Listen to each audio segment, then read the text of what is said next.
Good morning, everyone, and welcome to this June 2023 meeting of the Proposition 65 Carcinogen Identification Committee. Welcome to the committee members, to our invited speakers, to staff, and to the public. This meeting's being held virtually. I'm Lauren Zeiss. I'm Director of the Office of Environmental Health Hazard Assessment, or OEHHA. OEHHA is a department within the California Environmental Protection Agency and is the lead agency for the assessment of health risks posed by environmental chemicals. And OEHHA is also the lead agency for Proposition 65 implementation.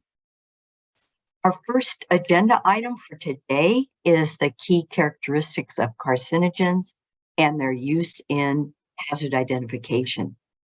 OEHHA has been for several years using key characteristics approach in our hazard identification work. We're looking forward to the presentations of the invited speakers and to the discussions of the committee. Today's conversation will help inform future hazard identification work at OEHHA. The second agenda item is on the analysis of tumor data from animal carcinogenicity studies. And staff will present our approach, the analysis of tumor data from animal studies, and we are very much looking forward to the committee discussion. For the third and final agenda item, staff will present updates on various Proposition 65 regulatory and other activities. So for today, there won't be Proposition 65 listing decisions. No decisions are before the committee today. We'll be taking a 45-minute break around lunchtime, and then we'll take a brief 15-minute break sometime in the afternoon. This meeting is being recorded and transcribed, and the transcript will be posted on OEHHA's website. So now I'll say a few words about how the public can comment during the meeting. So there'll be an opportunity to provide public comment after the key characteristics agenda item and the analysis of tumor data item. And individuals who wish to make an oral comment at today's meeting are asked to join the Zoom by webinar. Information on how to join the Zoom is shown on this slide. You go to the URL and register, and you'll receive a link on how to join at the end of the registration process. And if you provided a working email address, you'll also receive an email with a link to join the webinar. Those of you watching by CalEPA webcast will be able to watch the meeting, but you'll need to join the meeting by Zoom in order to comment. When requested by the chair, individuals may queue to provide oral comment by using the raise hand function. When your name is called, please unmute yourself, state your name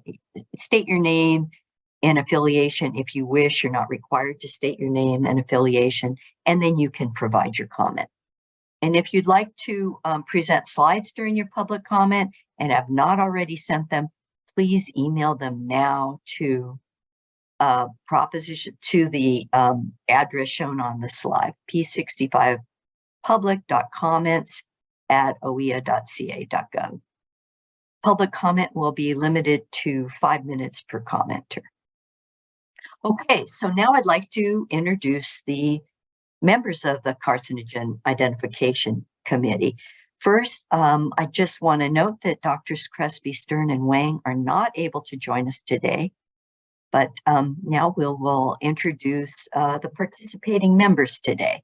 As I introduce you, if you could please turn on your camera, state your name and affiliation. So first, Dr. Ahmed Besaratinia. Good morning. I'm Ahmed Besaratinia. I'm a professor at the Department of Population and Public Health Sciences at the University of Southern California. Thank you. Thanks. Dr. Jason Bush. Good morning, Lauren and panel members. Jason Bush, professor and chair of the biology department at California State University, Fresno. Dr. David Eastman.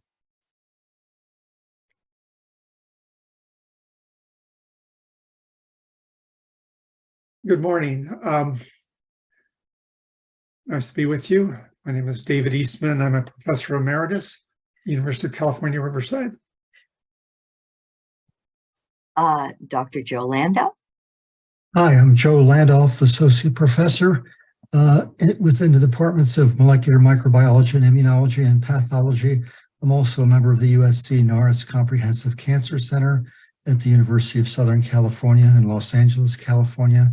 And I study chemically induced morphological and neoplastic transformation of mammalian cells. Okay, Dr. Dana Loomis.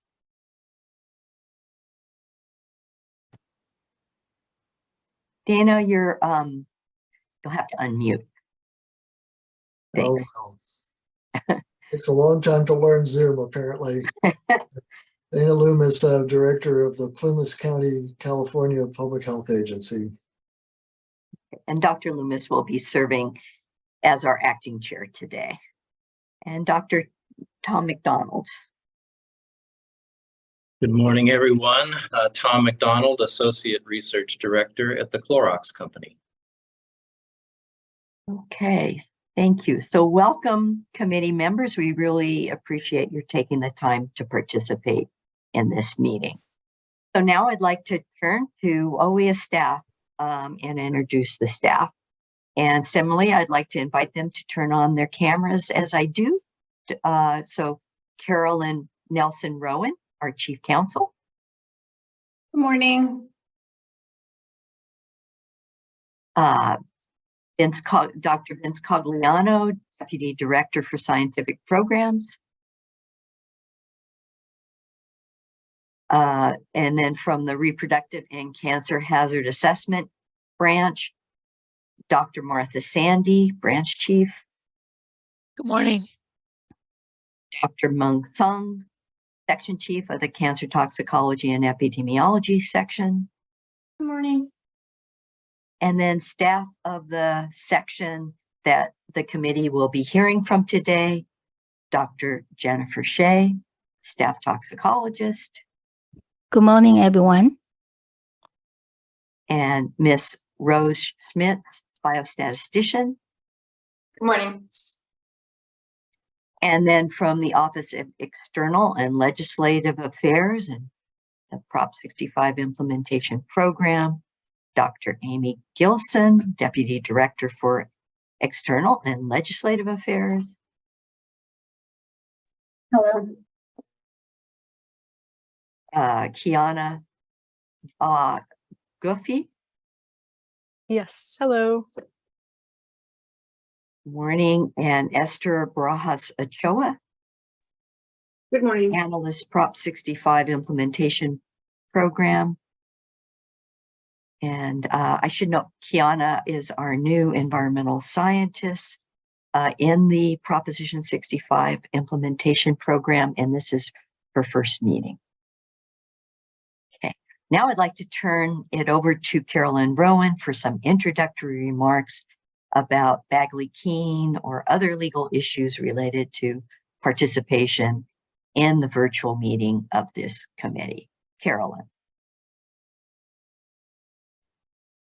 Good morning. Thanks, Lauren. I just have a few points to make before we get underway today. First, a reminder that the Bagley-Keene Act applies to this meeting. That means that all deliberations for the group should be conducted during the meeting and not on breaks or at lunch or offline. Please feel free to ask me or any staff clarifying questions during the meeting. If we don't know the answer, we'll do our best to find out for you and report back. And I'll be here the whole time. If I do have to step away for any reason, Senior Staff Counsel Christy Morioka will cover for me. So there will always be an attorney here if you have any legal questions. And with that, does anyone have any questions at this point? Okay, great. I'll pass it back to Lauren. Thank you. Okay, thanks, Carolyn. And with that, I'll turn the meeting over to Dr. Loomis, the acting chair for the meeting today. Okay, thank you very much. Again, I'd like to thank Lauren and Carolyn for their remarks and welcome everybody, committee members, members of the public who are joining, and the invited speakers. So with that, we're now ready to move on to the first agenda item on key characteristics of carcinogens and their use in cancer hazard identification. So to get that started, I'd like to turn the floor over to Dr. Cogliano from OEHHA, Deputy Director of Scientific Programs. Thank you very much, Dana. I'd like to add my welcome to the committee and to thank you all for attending this morning and also for allowing me to speak about the key carcinogens. Can people see my screen? I think so, yes. Okay.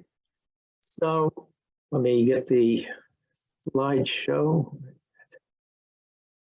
So the key characteristics the message I want to give you is that the key characteristics of carcinogens are based on a lot of research that's been done over many years. In the past, most cancer evaluations depended on studies of cancer in humans and cancer in laboratory animals.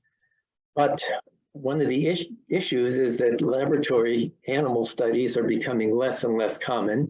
This graph shows the number of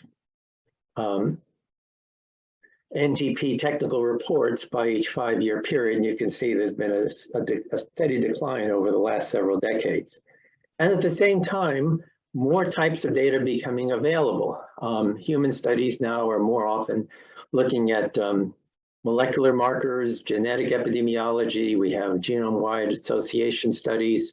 Animal studies are including other animals like zebrafish, a lot of cell culture studies, and we're getting high throughput screening and robotics to speed up testing of in vitro.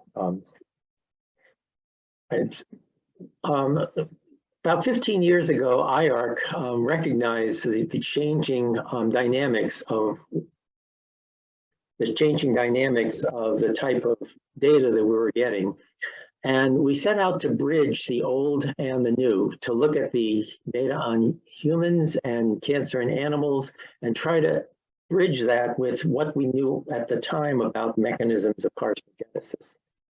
What were the IARC monographs? Many of you know have been there, but it's a worldwide endeavor that since 1971 has involved over 1,200 scientists from 53 countries.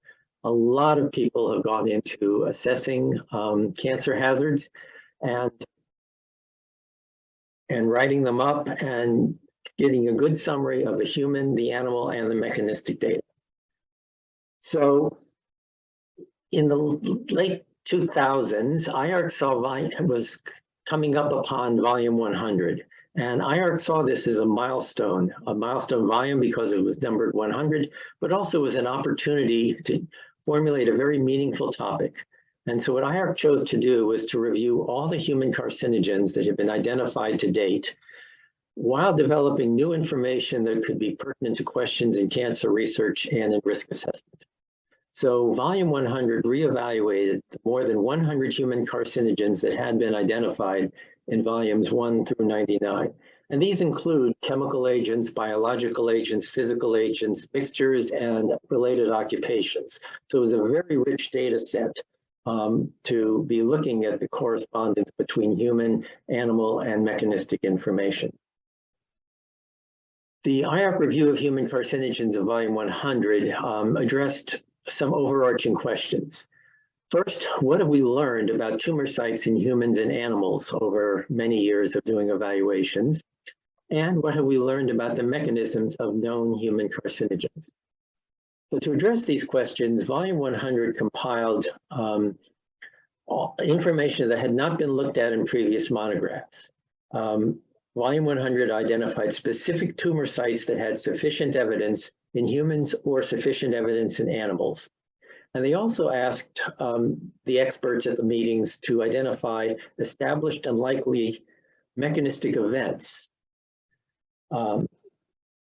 the sufficient evidence of tumor sites in humans has already been used a lot in cancer research. When people do case control studies or other studies about a particular cancer site, they often cite now the IARC monographs and saying, what are the known agents that do cause that particular kind of cancer? So that was a really good a piece of information to give cancer researchers, but we also try to answer risk assessment questions. So after the volume 100 monographs were completed, scientists at IARC checked all of those monographs and put them into final form. And then in 2012, IARC convened another working group to address some overarching questions. So the findings of volume 100 were built into IARC scientific publication 165, which synthesized the results of volume 100, which in turn built on volumes 1 through 99. So the scientific publication on tumor site concordance and mechanisms of carcinogenesis. There are two main parts of this scientific publication. One was tumor site concordance, and we were trying to understand the correspondence across animal species, which tumor in animals had a good predictive value for tumors in humans and which ones don't. And we could also look at that to determine whether we have a good animal model for certain kinds of human tumors. The second part, which is more relevant to the key characteristics today, is on mechanisms of human carcinogens. And we tried to understand how carcinogens act. We explored some issues of susceptibility. We identified biomarkers that might be useful for further research or for preventive monitoring. The question we were basically asking, though, was how can we identify carcinogens without testing for tumors? This was being mindful that the number of animal studies was declining, and we don't want to wait 30 years for humans to be exposed to detect cancers in epidemiological studies. We would like to be able to detect markers that are predictive of carcinogenesis in humans, and we would like to have other test methods other than waiting for bioassays to determine whether a chemical might cause cancer. So in IARC volume 100, the monographs of the more than 100 human carcinogens, many mechanisms were identified for different agents. And this is a list, you probably recognize a lot of them, maybe you've even studied these. But what IARC scientific publication 165 did was grouped these mechanisms into 10 key characteristics that you're probably familiar with. And this is a list of those 10 key characteristics. There are two publications where you can find them. First is IARC scientific publication 165, and the other is a publication by Dr. Martin Smith and many collaborators in environmental health perspectives. So what are key characteristics? Briefly, they are properties that are shown by carcinogenic agents. They may be considered analogous to the properties of tumors or of cancer cells, which are known as the hallmarks of cancer. But these are not properties of tumors, they are properties of agents that cause cancer. They're based on the 100 or plus human carcinogens that were known. So we're not putting data into these key characteristics that are on possible animal carcinogens that are maybe suspected. These are really known human carcinogens that have been identified over the years. The key characteristics can encompass many kinds of mechanistic endpoints. You saw that large list a couple of slides ago. And they're being used by several agencies as an approach to identify, to organize, and to summarize results from mechanistic studies. We believe they can introduce objectivity to an analysis because the key characteristics are not limited to looking only at hypotheses from prior expert reviews. We look at all the mechanistic data, we classify it into different key characteristics, and then we can look at what key characteristics have information and start to think about, well, what does this mean for how this agent might cause cancer? So in this way, the key characteristics are meant to promote structured evaluations of the strength of mechanistic evidence. IARC Scientific Publication 165 also did several analyses of the key characteristics. The method of doing this was to first group similar agents to list 86 distinct agents for analysis.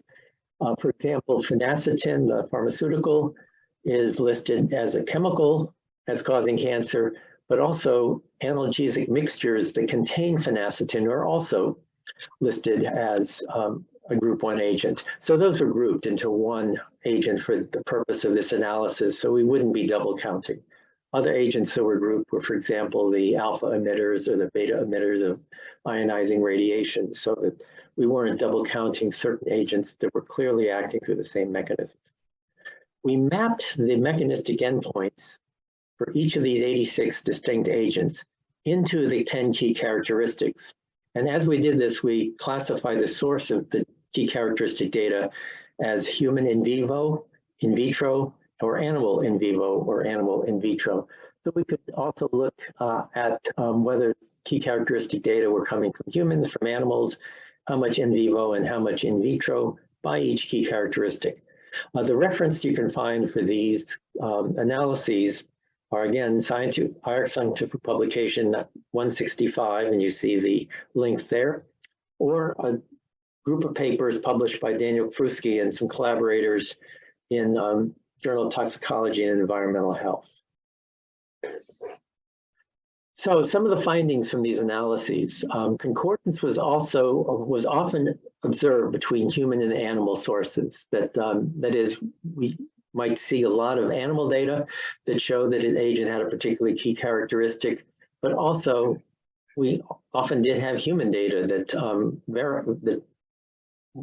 that matched that. Most carcinogens appear to act through multiple mechanisms as evidenced by the key characteristics that they showed. And the observed patterns, though, we made some caveats, may not be representative of future analyses. Several reasons for that were given. One is that carcinogens identified many years ago from the 1970s, 1980s, might not be representative of the newly identified carcinogens that are emerging today. The initial carcinogens that were looked at in the first 10 volumes of IARC monographs were a lot of clearly carcinogenic occupations where there was a lot of cancer observed in the workplace, or some very prominent carcinogens, like benzene, like hexavalent chromium, like asbestos. And they were almost all genotoxic at that time. And today we're finding other carcinogens that might not be operating through a genotoxic mechanism. So some of the graphs you're going to see of what we looked at with the key characteristics of the first 100 carcinogens may not necessarily be representative of what we see today. Also, interest in further testing had waned for some of the agents, particularly some of the old chemotherapeutic agents that are no longer heavily used. And also there are a lot of new toxicity tests that are continuing to be developed. So the types of information we'll have for key characteristics in the future will continue to evolve as testing methods evolve. So one of the things we did for the analysis in volume 1 in IARC Scientific Publication 165 was to make a database of agents and key characteristics. And I don't expect anybody to be able to read all of this, but across all the columns are the 86 agents that were analyzed, and down the rows are the 10 key characteristics. And what you see is a bit of a heat map. The reds are where we have human in vivo and in vitro and animal in vivo and in vitro data for those particular each carcinogen and key characteristic. The orange, the yellow, and the green show where we have just 3, 2, or 1 of those 4 sources. And then there's white spaces where we did not have information on the key characteristics defined. You'll see the red bar across the second key characteristic. That's genotoxicity. That's by far the key characteristic that's been the most studied, and particularly for the early carcinogens, which most likely were genotoxic. We looked at the source of key characteristic data. So across the bottom, you see the 10 key characteristics, and on the right, you see a legend that you have human data in vivo and in vitro and animal data in vivo and in vitro. And what you actually see is that for each key characteristic, there's roughly the same amount of data from each of those four sources. A lot more data for key characteristic 2. A lot more agents had data on key characteristic 2, which is genotoxicity. Fewer agents had data on key characteristic 8, receptor binding, or some of the other key characteristics. Sometimes you do see, like key characteristic 9, very little human data on immortalization, or in vivo data on immortalization. It's mostly in vitro. But for something like genotoxicity, key characteristic 2, you see roughly the same amount of in vivo and in vitro data, agents with in vivo and in vitro data, and agents with human and with animal data, which means that genotoxicity was really very well covered in these agents. And some of the other agents had data in, generally 25% or fewer of the agents. We were able to look at a count of agents exhibiting each key characteristic. So you see the key characteristics along the bottom. 85 out of 86 agents, almost 100%, did show evidence of genotoxicity. But for the others, it was generally around 50%, and some of them were a bit lower than that, fewer agents showing those key characteristics. Another one is the count of key characteristics exhibited by an agent.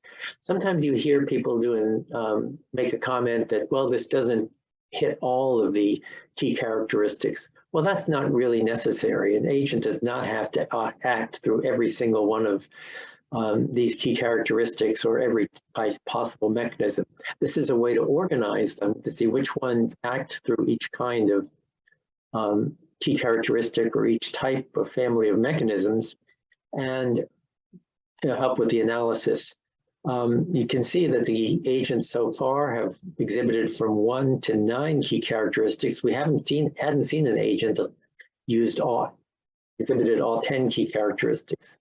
Now let's look at the ones that showed only 1 key characteristic. There were 7 agents, and you see them listed on the left. 3 of them are pharmaceuticals. 3 of them are occupational carcinogens, and 1 is a set of mixtures of mildly and lightly treated mineral oils. Each one of these 7 agents, though, has sufficient evidence in humans, which means they are really carcinogens. They're not any kind of a weaker carcinogen because they exhibit only 1 key characteristic. They have sufficient evidence in humans. They've been classified for a long time as human carcinogens. And just because people might be curious, the agents on the right with 8 or 9 key characteristics are DES, trichloroethylene, and diesel engine exhaust. Again, there's sufficient human evidence for all of those as well. So key characteristics can exhibit from 1 to a large number of key characteristics. Agents can exhibit from 1 to a large number of key characteristics, but these are all human carcinogens. Key characteristics have been developed for other health outcomes. So the carcinogens were the first. The publication is Dr. Martin Smith, 2016, in Environmental Health Perspectives. But since then, they've been developed for male and female reproductive toxicants, endocrine disruptors, liver toxicants, cardiovascular toxicants, and immunotoxic agents. And you see the publications for those in various journals. So in summary, what I'd like to leave you with is that the key characteristics for carcinogens have been developed using a lot of data from the last 40 years. First, they started with the first 99 elements of 99 volumes of IARC monographs. Those went into volume 100 of the IARC monographs and IARC scientific publication 165, which developed the 10 key characteristics that we're familiar with today. The key characteristics, therefore, distill 40 years of scientific knowledge about the mechanisms through which human carcinogens operate. They've been useful in identifying, organizing, and summarizing mechanistic evidence.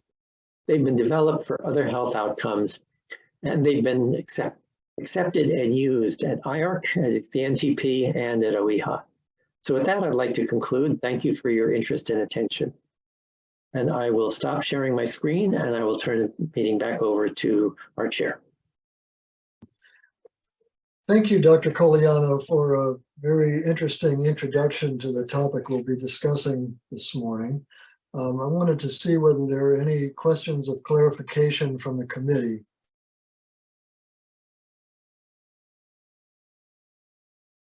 If you have a question, committee members, feel free to just come on camera and speak up.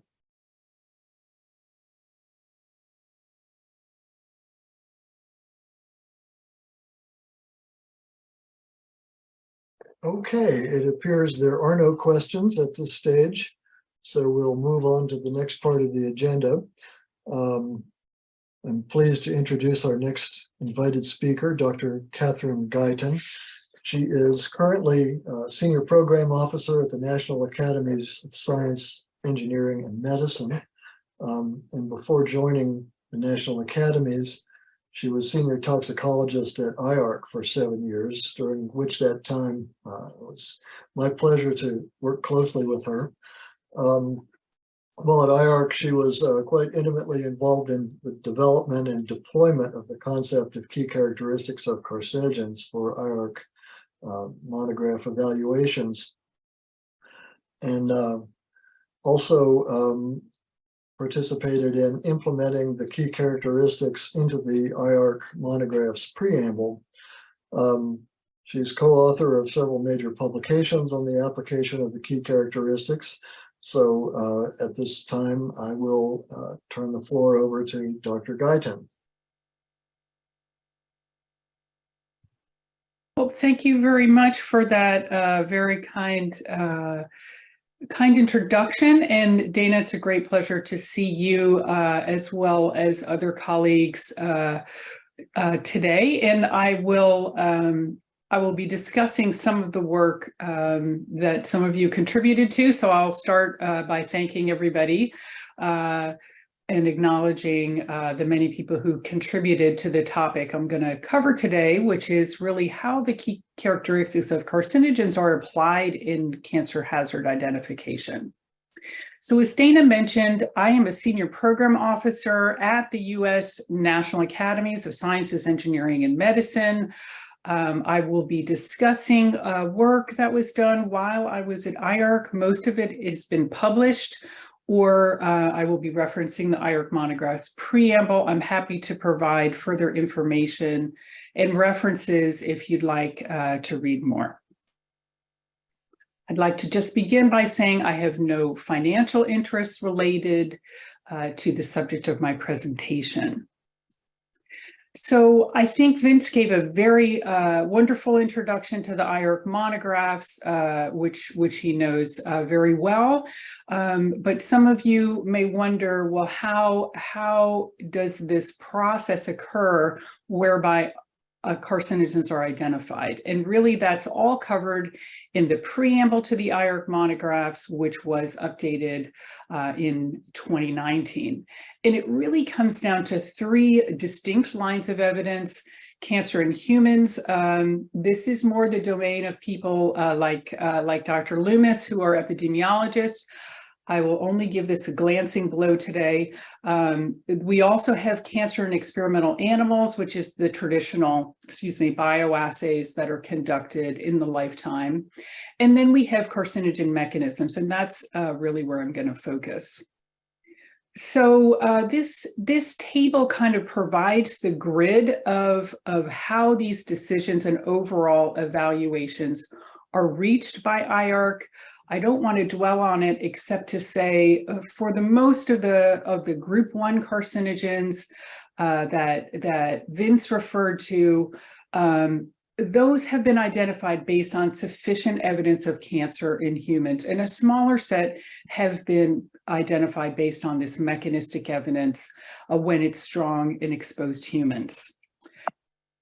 And Vince covered some of the agents, but I think this gives you a sense of really over the course of the history of the program, how many of these different agents have been classified. And I'm just going to focus on these 126 agents that are in the highest category, group 1, to give you a sense of what causes cancer. What do we know are the causes? So in this little picture, you'll see things that have a chemical structure, they're chemicals. We also have occupations, fibers, metals, different types of pollutants and air pollution, tobacco in its various forms, radiation, drugs, and viruses. So it's really a very diverse group of agents. And as Vince mentions, these were all reviewed in the volume 100. This is a really fantastic resource. And this is another way, I don't expect you to read all of it, but this is just another way to consider this is by cancer site, what do we know about what causes cancer, which is shown in red, and what may prevent it, such as quitting smoking in green. And just to kind of dive into this a little bit more, to remind you that what we know is very disparate across cancer types. So for lung cancer, we actually have a number of different agents that have been identified in the environment, but mostly from occupational settings. Now, breast cancer is a totally different story. We have very few known identified causes. And I had the pleasure to publish a commentary on this in 2021 with Mary Schubauer-Berrigan, who's the head of the Monographs program. And we have to recognize that occupational studies tend to be limited for women's cancers when the endpoint is cancer. Women tend to come in and out of the workforce, and there's different reasons why they're not the subject of these long-term studies. And as a result, the studies are different. They tend to be in dietary settings, medical, pharmaceutical. These are really different database. And I just want to remind you that in 2020, breast cancer became the most common cancer in the world. And it's really about 1 in 10 of all cancers diagnosed. And we have a very poor understanding of the causes that can inform actions to prevent things actually getting worse. So the reason I highlight that is what's the role of mechanistic data, and how can this help with some of these problems that we face when trying to understand what does and also what does not cause cancer? That's another relevant question that's kind of at the opposite end of what I'm talking about. So coming back to carcinogen mechanisms, a number of years ago, it might feel like yesterday to Vince, but it was actually in 2009, and we published this paper with many colleagues, some at OEHHA and elsewhere. And what we noted was there's just a huge gap between what we know in terms of chemicals and commerce and these publicly available reviews. So IARC has done more evaluations, as I just showed you. IRIS, maybe not so many more. And we're adding to this database, but we actually have very, very many unknowns. And I think Vince showed a different way to think about this in terms of how the data is shifting, but this really raises some key questions and challenges. So first of all, if there is no assessment, does it mean there's no hazard? And how, amongst these many, many things that have never been evaluated, how would we select and prioritize them? And at the time that we wrote this article, the existing mechanistic approaches, I apologize, were really asking a different question. They were asking, is the data relevant to humans, and does it support a nonlinear dose response? And there were no examples where mechanistic data could answer the question, does this substance cause cancer? And that was really, that's the focus of the IARC Monographs program, and that was really what we were interested to do. And through this volume 100 exercise, it was clear that there was no method to search systematically for mechanisms, and that led to a lot of lack of uniformity across assessments for different agents by different groups of people. Additionally, it's a huge database and growing in complexity, and how can this be done efficiently? And how, with all these top 3 challenges, how do you actually avoid bias? This is one of the main things you want to avoid in any kind of systematic review. So coming back to our carcinogens I showed you earlier, you know, the essential concept of the key characteristics was, could this provide new insights for identifying cancer causes? So this picture, you can think of things as a list, but this is more showing that these things they're interrelated and they're not necessarily prioritized one way or the other, depending on your carcinogen of interest. And some of these things are sitting near the key characteristic they may have. We have these drugs, which are immunosuppressive. That's a good thing. We need immune suppression at certain times, but it has a dark side, and that is that it can cause cancer. So as you think around this circle, we have a lot of knowledge, and Vince showed this. Agents that are genotoxic, those are have been the easier ones to focus on, but obviously this has left a lot of gaps. So that was really some of the concept that I had the pleasure to explore with Martin Smith and many other esteemed colleagues. And just a couple references here if you want to look further. So one of the things that we thought when I first got to IARC and I heard about these KCs was, well, could we, you know, being involved in reviews, which are really based around a key question. If you want to go into PubMed and you want to ask, give me the data on the thing I'm looking at, you have to phrase this in a way that the database can answer. And a lot of people use this as a PICO question, that stands for population, exposure, comparator, and outcome. And really, these things are completely amenable to this type of format. You can just simply ask, is the agent genotoxic in whatever system you want? You can design some search terms, and then you can organize those results across the key characteristics, species, whatever your population of interest is. And this is really just helping to organize your database in a way that helps to structure that expert judgment that goes into these decisions about what causes cancer. So we published this in 2016, and really this was the concept that we took forward.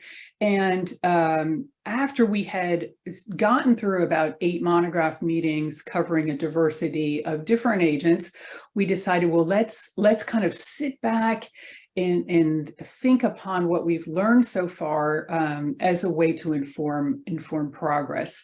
So this report was really helpful, and I had the pleasure to author it with the chairs of those particular meetings who really had to face these decisions. So as a result of that, this led and this experience really stimulated the modification to the preamble.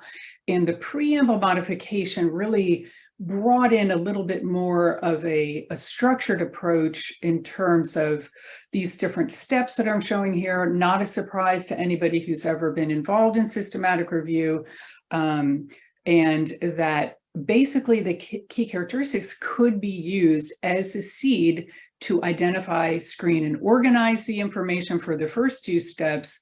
And then the preamble provides guidance on how to evaluate the studies for quality and for importance, and importantly, all of the judgments that are done during the synthesis, which considers evidence across the different key characteristics.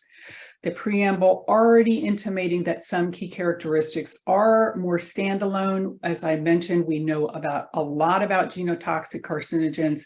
And when you see the next one coming down the road, it's not that hard to identify it from a distance, but not possibly as true for other agents where we have less experience.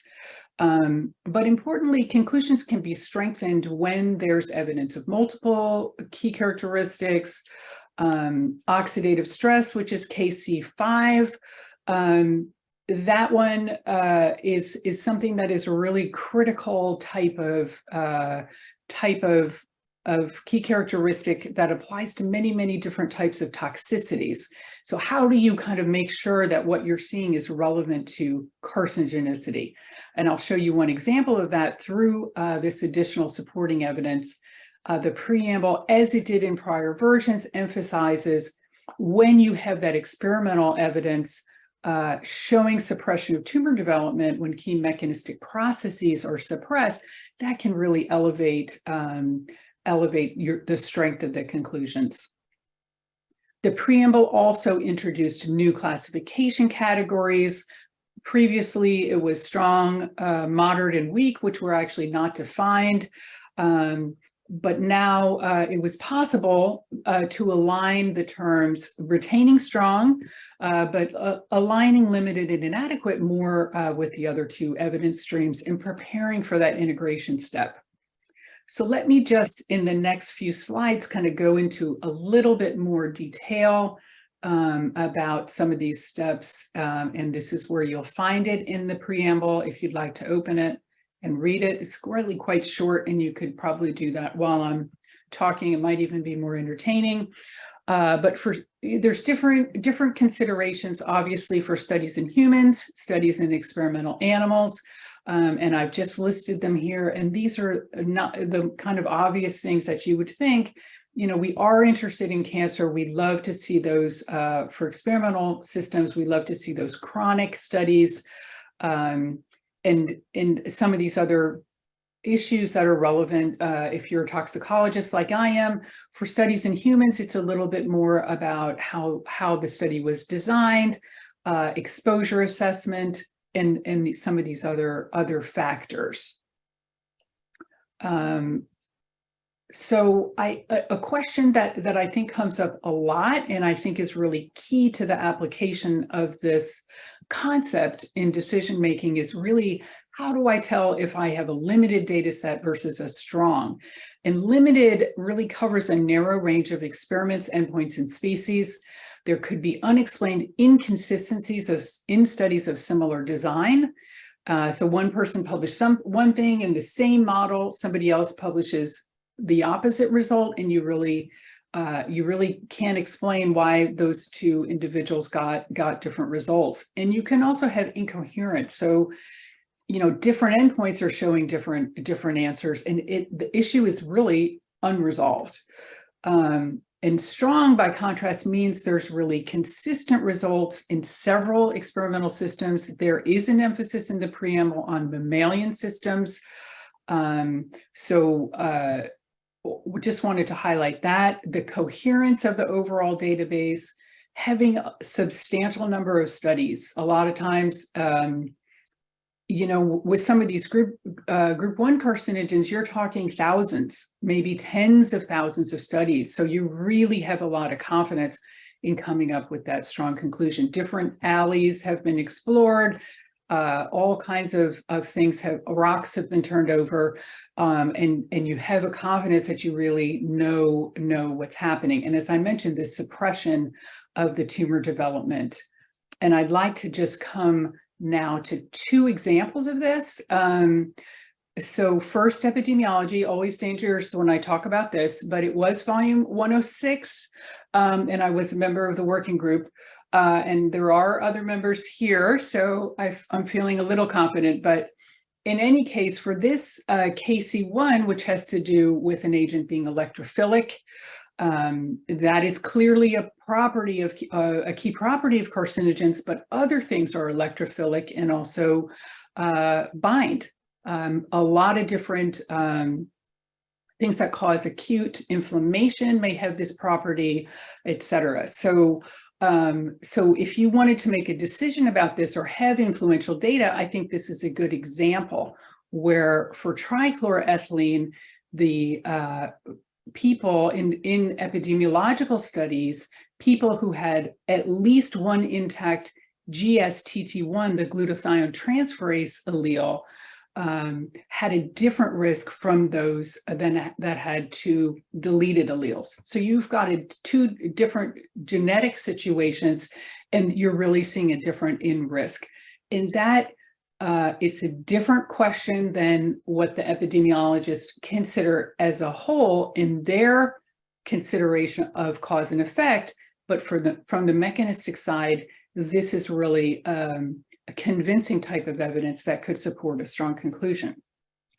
Now, similarly, in the animal studies, you may have studies in a knockout mouse situation. We've seen this with several carcinogens of great interest that have been listed by the state of California. I just want to highlight pentachlorophenol, where for this KC5 oxidative stress, which, as I said, has been a little bit of a conundrum because it lacks that specificity for carcinogenicity. But when you have a cancer study in the knockout mice, this can really help to strengthen those conclusions. And I would also emphasize it's not just any kind of oxidative stress. You're looking for oxidative damage to DNA specifically. And that is a little bit adding to your specificity. And as well, this particular agent had other key characteristics of carcinogens. So altogether, you had a stronger database. So sometimes those examples can really help to illuminate how what the intent was in drafting this preamble language. So just coming back to how these decisions are made in the preamble, I just want to emphasize that the strong evidence of the key characteristics can support classifications. And again, if for some cancers like breast cancer, where we possibly don't and may not have these occupational studies of cancer, we still have that opportunity to go into an occupational cohort, for example, and look at key characteristics of carcinogens in exposed women in the workplace and try to assess, is this evidence suggestive? Is it strong? Will this support a conclusion that could possibly lead to a classification? At the same time, you can have strong evidence coming from different types of systems that can complement, let's say, epidemiology studies. If it's in experimental systems, it could be in human cells and tissues to complement sufficient evidence from cancer in experimental animals. This, in another way to phrase it, is about external validity. It's about, is your mechanistic evidence supported by another data stream? And usually that's going to come from a totally different system. If it's in humans, it needs to be complemented by the cancer in experimental animals. Likewise, if it's in the animals, it needs to be complemented by the humans. That creates that external validity, and that strengthens conclusions. So the other way that the key characteristics were considered when I had the pleasure to be at IARC was when we were looking at all these recommendations that came in for setting priorities for the monographs program, which is done by an external advisory group about every 5 years. And what happened was there were a number of these that were recommended for evaluation, really based on mechanistic evidence alone or based on mechanistic evidence in combination with the other data streams. So this really is just another way to provide some specificity and transparency about the basis for recommendations. And it's also possible, which we did as part of this advisory group exercise and published. Key author is Dinesh Kumar Barapal, and essentially he's really more of a database person with his perspective in kind of running these queries based on the KCs in different databases and trying to illustrate across agents, not what the conclusion is going to be, but where is there evidence on these different KCs. And that helps when you're on the staff and you're trying to say, well, which of these, if we're going to pull in experts who understand epigenetic mechanisms, what are all the agents where that may be a consideration. So it really just helps fill in blanks in the planning stage. This is a really interesting, and it's really all credit to Dinesh, this approach. So I just want to share some emerging lessons that once we implemented this preamble when I was at IARC, what did we find? So I would share, similarly as we published in 2019, there's very few human biomarker studies. This is an opportunity, I think, where we could fill gaps. Most of these have been done on adducts, which are really relevant to that KC1, which, as I mentioned, better if you have some kind of cause and effect study that would really clarify its role. It is possible to make a classification into group 2B based on the KCs, again, relying on that KC2, whether it's genotoxic. Not a big leap of faith to do that, I don't believe. And I think this you may want to have a look at this later for more details, but what this poster shows, these studies that are shown in this yellow color for KCs 6 through 10, these are all studies that are done in vivo in animals. And essentially our working groups were relying on chronic bioassays to make those strong conclusions. So these were effects that were seen in chronically exposed animals. And I think that's a really interesting point to contemplate as we think about new approach methods and they're coming online, and how can we develop and design assays that can really probe some of these things that we're currently relying today in 2023 on in vivo animal studies that are in a chronic setting. Very expensive, long-term, and other concerns about them. The high throughput data that we had available had very little impact overall. And again, that could be considered through design issues. So just in closing, I want to highlight some guidance that's come forth from the U.S. National Academy of Sciences. This very influential report, one of our most popular downloads, really highlighted what's the value of the KC and noted that these key characteristics could be developed for other types of toxic endpoints, and that has already led to a lot of progress, I feel. Another one that came out more recently gave advice to the IRIS program that these KCs are useful when you're searching and organizing your mechanistic data. It certainly helps you identify those gaps and also evaluating biological plausibility. I think there's a lot of recent progress and future prospects for the KCs. I highlighted this invited perspective that really was dealing with breast carcinogens and the gaps and potential opportunities.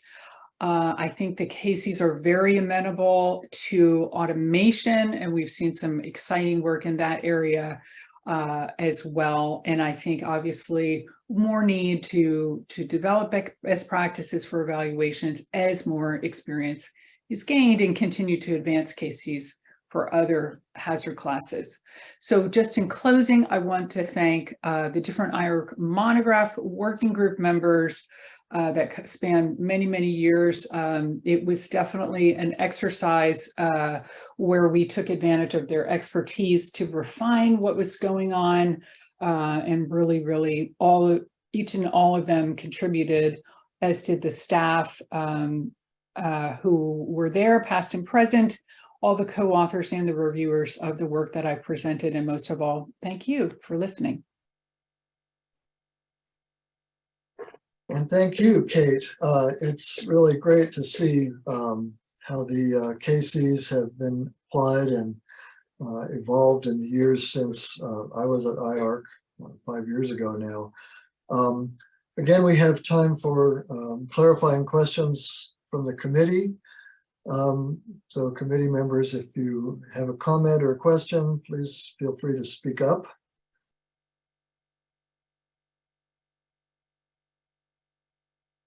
Yeah, Dr. Guyton, this is Tom McDonald. Thank you. It's a super interesting presentation. Very much appreciated that. I wanted to explore, I saw on your criteria slides that you always, it seemed to have either animal or human evidence along with mechanistic, but then in your examples, you had some where IARC was considering just mechanistic, or just key characteristics. Has IARC approached a chemical without animal or human sufficient data and towards a listing? Yeah, that is a great question, and perhaps I could have been more clear in how I presented it. So let me say it this way. If you only have mechanistic data, you have strong evidence of KCs, and it's appropriate, you could make a classification on that basis alone. But as you go higher into the classifications, if you want to get into group 2A or up to group 1, then you really need that complementary evidence showing what I called external validity, a stronger sense of external validity, so that you're really seeing a supporting evidence from different lines of evidence, if that makes sense. Yeah, that does. Thank you. Yeah. But at the same time, you can't use animal mechanistic evidence to complement animal bioassay evidence. Those are actually the same. Those are kind of viewed at the same level. You would have to have that mechanistic evidence coming from a human system. That's kind of the IARC thinking there. But it's a place dominated by epidemiologists, I would say, over time. So there's always a lot of weight given to studies of cancer in humans, I think more so than many classification systems. But again, that is one of its great strengths. And certainly the group 1 agents, based on those studies, it creates a very solid evidence base from there. And if you don't have that evidence, you certainly have options for lower level classifications. So great, thank you. Are there any other questions or comments from the committee? Looks like there is one. Go ahead, please. Yeah, hi. Wonderful talk. Really enjoyed it. Well, I believe you touched upon this issue that I'm going to speak about in one of your last slides. As we all know, we are living in the age of artificial intelligence, and the use of AI is becoming increasingly popular in research. I'm sure you know better than anyone else how laborious and time-consuming KC evaluation of potential carcinogens is. My question is, does IARC have any future plan on the potential use of AI and incorporating machine learning methods and computational modeling into evaluation of cases for future monograph? Wow, Ahmad, that's a fantastic question, very, very thought-provoking. I will say that IARC is convening a workshop in July, looking at issues related to the cases, and I do expect this issue of the AI machine learning will come up. I would say to date, some of the work I showed you that Dinesh Barapal really spearheaded has really been about gathering the evidence together and not making the judgment, if you will.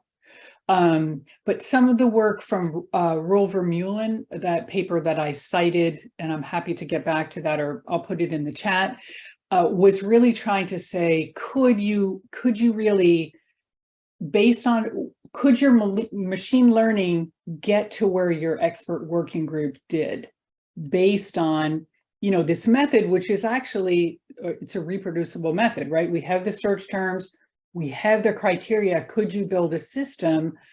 I think some of the work that we published was really more on the side of, you could do those kinds of things as a way to prioritize, but not really replace the human element in this judgment, because it is so complex. And I think that's a strength of systematic review approaches. They make those judgments transparent, but they don't replace them. It takes some balancing of strengths and weaknesses of your evidence base in reaching your conclusion and understanding limitations. Thank you. So it looks like Dr. Eastman has a question. Please go ahead. Hi, Kate. Nice presentation. I just had a follow-up question. You had mentioned that some of these key characteristics, oxidative stress, can be sort of non-specific. And could you comment a little bit more about how one might make decisions when that's the primary effect that's being seen, and what other, how you would evaluate this? You mentioned that oxidative damage to DNA would be one consideration, but have you thought about if that's how that would be considered in a sort of hazard identification decision-making process when that's the primary or sole characteristic that's being involved? Yeah, Dave, great question. And I think many of us, especially those who are toxicologists, we love oxidative stress and we really think it's super important. But I would say, according to the preamble, it's not a standalone KC. You really would need some other evidence that would really strengthen your conclusion. Even if you only had oxidative damage to DNA and you'd explored it in multiple systems and you really just had that, I still think it would be a little bit of a leap. Because what if, is this really, that can happen, and it can maybe not go to the next step of truly causing mutations, right? This is what these lesions would do in theory, right? Sure. Or would you actually could you suppress it and see more such lesions through antioxidants or through genetic manipulation?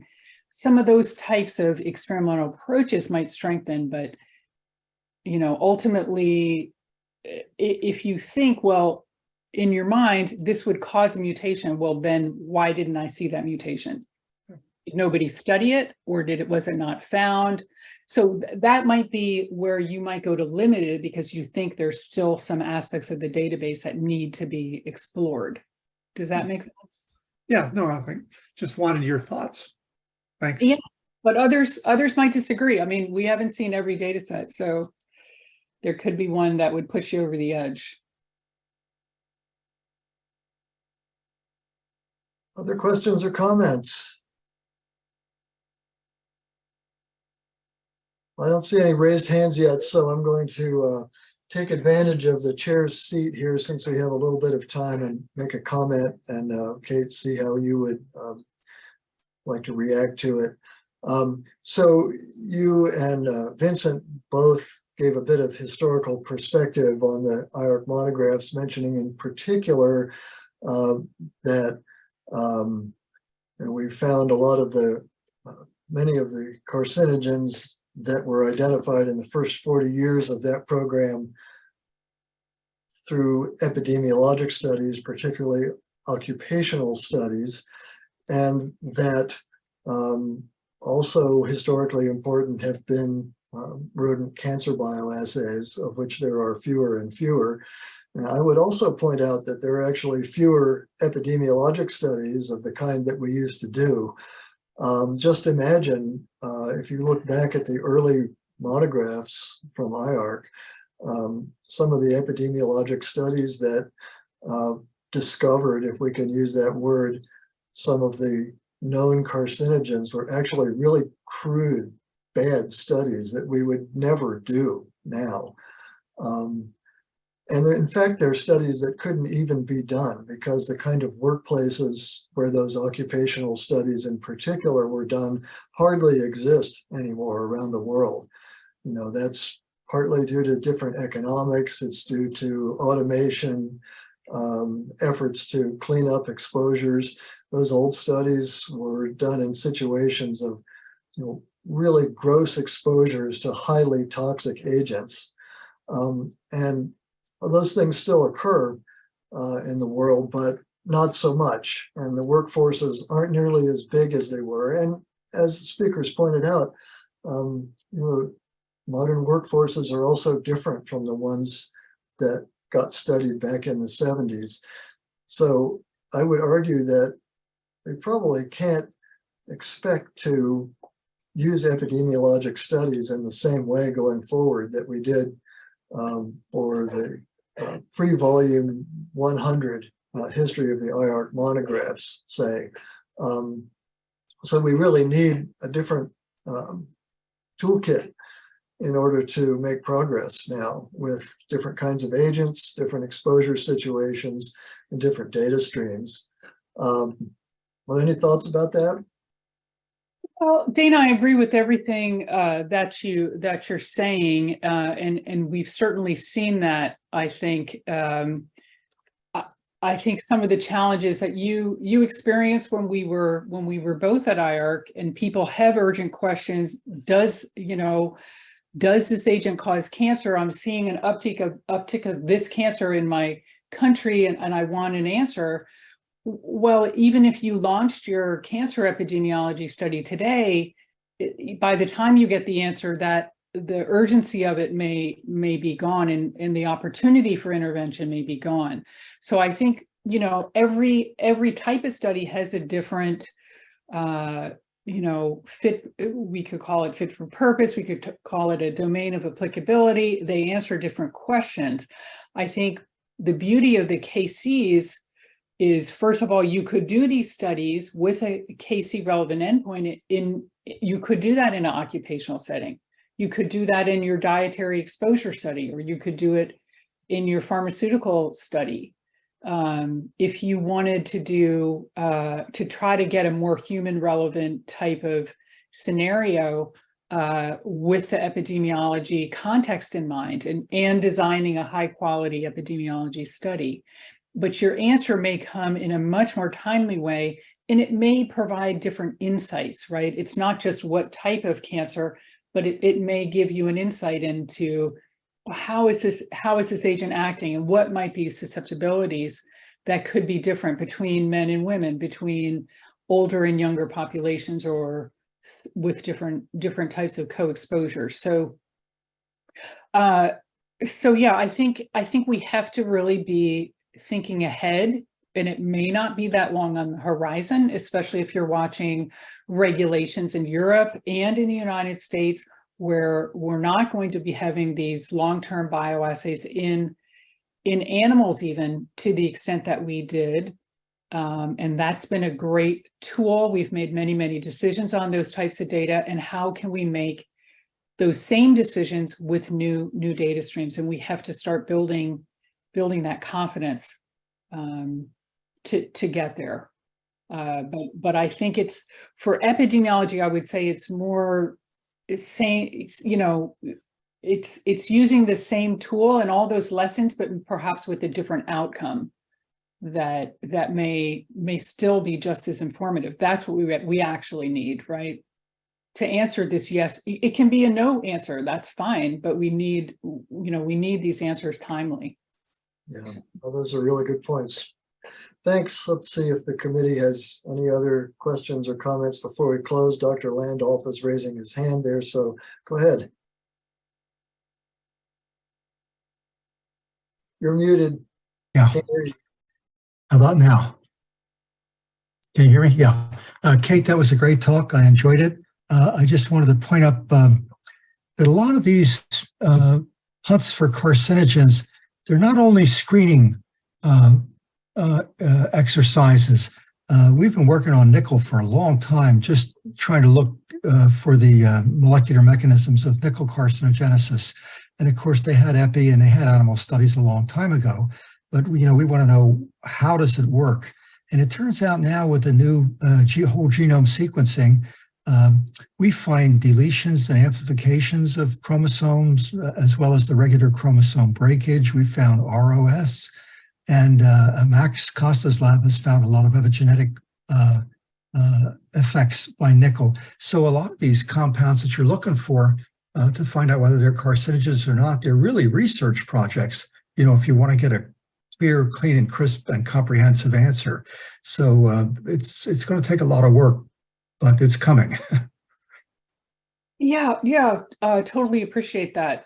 What I heard you say was key characteristic 2 and 5, which that can get you at least to first base in the IARC terminology. So I think it's also, I'm more on the evaluation end of data rather than doing those studies or funding those studies, but this conversation between what's influential to assessors what, what researchers can do, I also feel that's extremely valuable.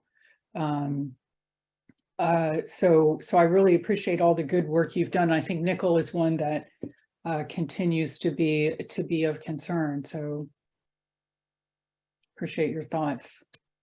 Yeah, it's also interesting that a lot of these carcinogens have mixed mechanisms. They're not simple mechanisms. There are multiple mechanisms. Nickel is one of those, which does genotoxic and epigenetic effects. So it's you have to look really hard to get to the actual ultimate mechanisms by which they act. Yeah, that's a really, really good point. And I think with the KCs, we looked at benzene as an example, and that one had 8 of these KCs. It's really ticking so many different boxes, but in part that's because it's really well studied. So we understand. For many others, we just don't have the data, and it's difficult to say. So that's where I say, when people look at a data set and they say, aha, it's a strong, well, there may yet be a number of blind alleys you haven't, checked out to make sure, you aren't misled.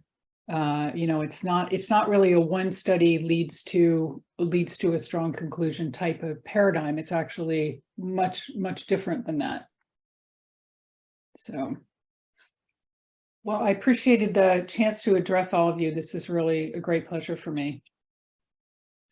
Well, thank you very much. It's great to have you with us. Well, we will now move on to the next part of the agenda. And so it's my great pleasure to introduce our next invited speaker, Dr. Ivan Rusyn. He is professor in the Department of Veterinary Integrative Biosciences in the College of Veterinary Medicine and Biomedical Sciences at Texas A&M University, which is in Texas, USA. He's also chair of the Interdisciplinary Faculty of Toxicology and director of an NIEHS T32 training program in regulatory science and environmental health and toxicology, and director of the university's Superfund Research Center. Dr. Rusyn has also served on several IARC monograph working groups, including as chair of the working group for volume 125, where the concept of key characteristics was applied. And he's authored several of the publications, including some we've reviewed today, on application of the KCs. So, Dr. Rusyn, the floor is yours. Dr. Loomis, thank you so much, and I really appreciate the committee members, all the hard work that you are doing, and some of you have been doing for decades. So thank you. And thank you for agency staff to also inviting me to give you maybe, again, more of a retrospective view on the last 10 years of key characteristics since they have been put in place. And I really would like to thank also Vince and Kate for providing excellent foundation for what I will be discussing today. I have had a lot of help from a colleague of mine, Fred Wright, at North Carolina State University, with some of the statistical analysis that I will be presenting today. And the types of analyses and the visualizations that I'll show you have been kind of bounced off of a number of my colleagues as well, whose names you already seen a couple of times today, Dr. Wei-Shui Chu here at Texas A&M, Dr. Guyton, and also Dr. Zeiss as well. As it is important for us in this public forum to acknowledge all of the possible conflicts, I want to share with you that my laboratory right now is funded exclusively by NIH and US EPA. But in the past 10 years, we've received funding from American Chemistry Council and from some of the trade associations in Europe for some of the work with petroleum substances. I engage in a number of venues, advisory committees, and other things with IARC, with US EPA, with American Chemistry Council, California EPA, and other state and local partners. American Chemistry Council funds part of my lab's research right now, together with 7 other members of this consortium that tests tissue chip application.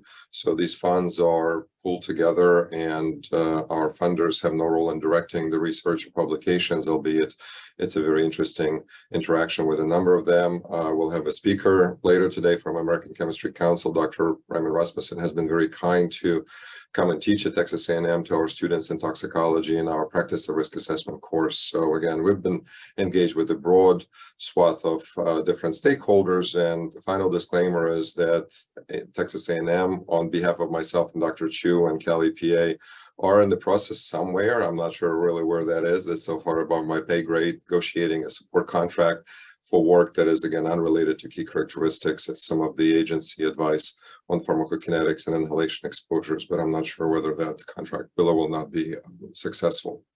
So, but today, what I really wanted to talk about is the last 10 years. So if one looks at the work that has been put in place since 2015, and in reality, it's really, 2014, so almost 10 years, IARC has gone, and at least the monographs have been published, which means that they can be examined in full text rather than just the summaries for 73 of those agents. So volumes 112 through 130 included 67 chemicals, 4 dietary and lifestyle factors, 2 occupations. And Dr. Guyton, if you paid attention, showed a table including up to monograph 133. So volume 131 came out recently. My analysis did not include that, but more substances are added 3 times per year. So this is a growing database. And what I'm showing there, the years, the first meeting, the volume 112 happened in 2015. The monograph was published in 2017. And the last one that I evaluated, 130, both the meeting and the monograph came out in 2022. But IARC is not the only organization that uses key characteristics. It was already mentioned that US EPA IRIS program includes them in their cancer hazard evaluations. What you see there in yellow is the link to their handbook, and handbook does mention key characteristics and how to use them, but IRIS program has already been using them in a number of assessments. As you can see, these are in process, but they have links to documents or scoping reviews. So if you kind of add up all of these things, that's another dozen or so. And the National Toxicology Program report on carcinogens, part of it, also has public guidance and search strings on key characteristics, and this is the link to this document. And they also included key characteristics already in a couple of updates to report on carcinogens. They came out in 2018, and they're working on a number as well that will be included in the next update to the report on carcinogens. So when you add all of these things up, there is 100 or so agents that have used key characteristics. And this really is a robust database that has been put together by a variety of individuals. And I only looked at the IARC monographs, but even if you count all of the individuals who participated in these working groups, this is probably over 150 individuals that come from different countries, different occupations, and different parts of science. And they all have experienced the advice that is provided in the preamble, and before 2019 revision, it was provided in the instructions for authors, but they all had to kind of learn this and apply this and use it. And now we can take a look as to what actually has transpired. So as already was mentioned by Dr. Cogliano, there's a lot that a number of risk assessors embrace about the concept. This is information about agents that are known to cause cancer in humans. They are inclusive of mechanisms that operate at different doses and across different tissues and organs. This is really, key characteristic is something that really enabled systematic review to come to mechanistic and other evidence evaluation, which is very voluminous and is prone to bias because toxicologists study a particular mechanism. They really think that's the mechanism, the most important one, and they frown upon others who, go to a church of a different mechanism. This is really a finite set of, a short list of things to search for. Unlike some of the other mechanistic constructs, which can be endless, this really is providing a very robust start and finish. And as Dr. Guyton already mentioned, this means that the search terms can be defined, so you can really apply PICO criteria and PICO statements across different groups of people and different agents. This still is just the start of the weight of evidence approach. As again, Dr. Guyton has shown, the key characteristics is just the data and assembling data and looking at where it fits. And then experts get together and then really look at those, strong, limited, or inadequate characterizations. So it's still a weight of evidence approach. And it really gives assessors a peace of mind. So we are looking at known mechanisms and really, some of the unknowns, we're learning about mechanisms every day, but in reality, if we look at whether that's truly a new mechanism or whether that's just a vignette of something that already has been defined, really we're dealing with known knowns, but we may or may not have data for each one of those, but at least we can then use ToxCast and other data to understand where maybe we are missing research or funding on a particular mechanism. So there's a lot of positives, but we all need to acknowledge that there has been a lot of criticism, and the criticism has come from a few individuals and organizations, and that's doesn't make that advice any less valid.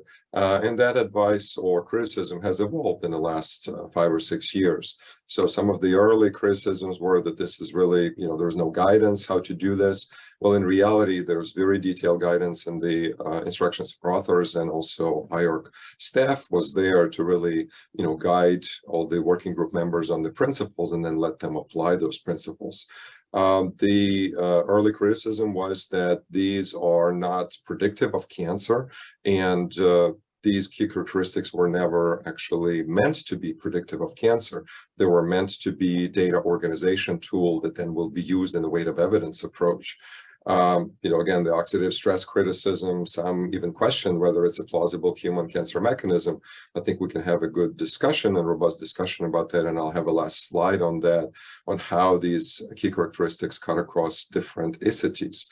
But some of the more recent criticisms have been that really this has been some sort of a conclave of experts who are not regulators. I think if one does really take time to look at those who are listed as authors on key characteristics publications, they'll see that it's really an incredibly diverse, both internationally and stakeholder type collaborative of individuals. And then this whole overlap, they cannot be discriminating, that we already had a little bit of that discussion, and I hope that we can have that after my presentation as well. So all of these, positives and criticisms need to be taken into account. And I wanted to be, incredibly transparent with you, not to say that this is something that everybody just, thinks is, better than sliced bread. So what actually was done? So these 19 monographs, they're voluminous, they're hundreds of pages. Chapter 4, where mechanistic data is described, is, some of these monographs longer than others. But basically, I took a lot of time to go through each one of these books. And, I tried to look my expert judgment to supplement some of the decisions that were really made by the working groups themselves. So there is a spreadsheet that has 19 tabs for each of the monographs, and each tab has all the agents that were evaluated in that particular monograph. So I'm just showing you pretty much a random screenshot of one of those. I don't even remember which monograph this is, but here's an agent, here's final classification, human, animal, and mechanistic evidence strength as described by the working group in chapter 5 of the monograph. And then you already have seen from Dr. Cogliano's presentation that, and especially it's in the current preamble, IARC working groups have been really trying to be diligent in separating model system evidence, exposed humans, then human cells, then mammalian, and really it's rodent studies in vivo, rodent studies in vitro, and then other in vivo. Sometimes there's, fish and other organisms, other in vitro. A lot of that, it would be bacterial studies and genotoxicity and other types of studies. Then ToxCast data has really come to fore since about 2015, 2016. Some of the monographs also looked at ToxRefDB as EPA was querying all of their 90-day and 2-year cancer bioassays and putting that into the database. There are a couple of monographs that actually looked into ToxRef database. And then this overall strength, this is again in the chapter 5, the working groups have drawn conclusions on each of the key characteristics. And the terminology evolved a little bit pre the last revision of the preamble versus post, but it's really not that different. What is expert judgment is this stuff in the middle. As you can see, these no, yes, equivocal, or empties. This is me using my best 20 years of not only toxicological knowledge, but also, dozens of IARC monographs and National Academy working groups looking at risk assessments in trying to read evaluate the data. And when it's empty, meaning that there was no data on that particular key characteristic from that particular model system. When it says no, the working group, in listing all of the evidence evaluated, pretty much was saying that there was really no evidence from mammalian in vivo, for example, for is it electrophilic or can be metabolically activated. It's not simply that there's no evidence. No, that there is evidence, and there is no evidence for that particular agent, acting through this key characteristic. And when I put a yes, preponderance of evidence was positive. When I put equivocal, it meant that there were some studies that were showing that it could be involved. Some studies meant that showing that it wasn't involved. So it's, it can go either way, and I coded it as such. And so I used that, same idea going through all of these, and really because I, haven't done research on most of these chemicals, I was just taking the information at the face value using my best expert judgment. And then some of the statistical analysis was done on this evidence, pivoted in a slightly different way. So it's the same data, but this other table assembled the mechanistic conclusions. So it lists an agent, lists the final classification, and then I'm focusing on the mechanistic data role. As you can see here, mechanistic strong, mechanistic limited. Sometimes it says it's supportive, sometimes it says it was not used, sometimes it was used to upgrade the classification. And then for each of the key characteristics, I'm listing the strong, moderate, or weak. And this basically is, here it says suggestive. And again, it's a different way of 3 different names for largely the same thing. So to deal with slight evolution of terminology, I recoded everything as strong, moderate, and weak. And I think this is pretty much in spirit of what both the preamble and the previous evaluations have done. And then there are really 2 types of analysis. One is descriptive statistics, kind of similar to what was published in Krusky et al. And I'm a co-author of that paper of the kind of retrospective evaluation, putting the key characteristic mindset and looking back at all of the known human carcinogens.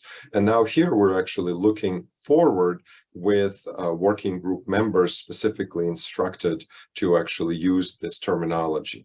And we looked at by chemical, by cancer classification, kind of, how key characteristics were used for classification, and then which of the type of evidence was used. And then together with Dr. Fred Wright, we looked at some of the patterns, because I think a lot of anxiety in the outside world is that, when there is oxidative stress, then kind of everything, the whole hell breaks loose, and this ends up being a group 1 carcinogen. So to kind of look at this using information retroactively for 19 different monographs, I think that can give us some idea as to how different groups of experts were actually calling things, and to see whether there are some patterns or not. So first, let me kind of walk you through some of the descriptive statistics. So first question really is, how often were key characteristics used? Dr. Cogliano showed you that for known human carcinogens, there was a lot of use of key characteristics.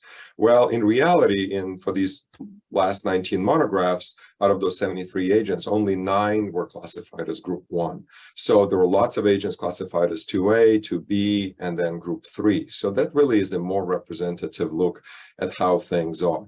And what's remarkable, and again, this wasn't something that I had a preconceived notion of, as and I embarked on this, was that the experts in these IARC monograph working groups are extremely cautious in calling key characteristics, strong or moderate, because only 25% of all possible chemical key characteristic combinations, so 73 agents times 10 key characteristics, only 25% of the time it was either strong or moderate.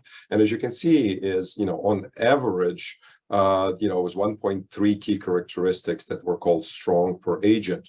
And on the opposite, what is important is that the working groups have actually said that there was either weak or no evidence whatsoever. So the preponderance of evidence in this database actually shows that actually, most of the key characteristics for most of the agents, there was no data for them. And then if you look at the individual ones, then you also are seeing some interesting patterns. So here, these are 10 key characteristics, and the colors represent them being called strong, moderate, weak, or no conclusion. And what you can see is, these 7 ones are the classical mechanisms of carcinogenesis. This is, straight from the lectures that I teach our students in the first year on the kind of basic mechanisms of, toxic effects of chemicals. And we all agree that these are very important, and they can and known to participate in cancer mechanisms. The question becomes is whether it's one or many of them working together. But here, nonetheless, you can see that it is genotoxic, really has the most data across all different agents, not just known human carcinogens, but among these 73, and the x-axis here is the number of substances. And you can see that almost all of them had some evidence on genotoxicity. The second one most populous is really cell proliferation. The third one is oxidative stress, but metabolic activation, immune-mediated effects, and receptor-mediated events are also pretty well covered. What is also interesting is that 3 key characteristics really have little data. It's DNA repair, epigenetics, and immortalization. And, you'll see this pattern as I go through the data for you. So the second question is really how many key characteristics were available for group 1 or 2A, 2B agents. And here, as you can see from the data, group 1 carcinogens have more key characteristics that were deemed to be strong, moderate, as opposed to groups 2A and 2B.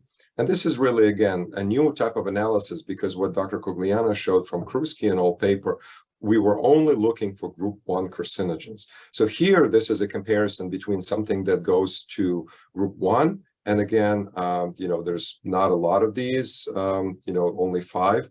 And then group 2A, 23, group 2B, 41. And then the other ones, if you subtract these from 73, were group 3. So, you see that strong is significantly more in group 1 and group 2A compared to group 2B. But this is pretty much where the patterns actually end, because for 2A and 2B classifications, there's really too wide of a range how many key characteristics were deemed strong, moderate, or weak. So again, this fear that at the moment you have a key characteristic that is strong, you immediately zip up to group 1 is really not supported by the historical data. And again, this is, dozens and dozens of experts looking at, different types of data sets, different types of agents. This really is just not true. And among the KCs that were deemed strong, there's clear trend for an average number of KCs depending on cancer hazard class. So here you can see group 1, 2A, 2B, and 3. And as you kind of move left to right, you see that the color intensity diminishes. So most of the strong ones are in group 1, and this is a fraction. So again, it's somewhat misleading because, for this particular one, 100% is 5 agents, and for this one, 100% is 23 agents. So one should not really, delve too much into the length of these bars, but nonetheless, the patterns are pretty clear. You go left to right, you have less or fewer strong key characteristic calls, and you have more moderate, weak, or no calls at all.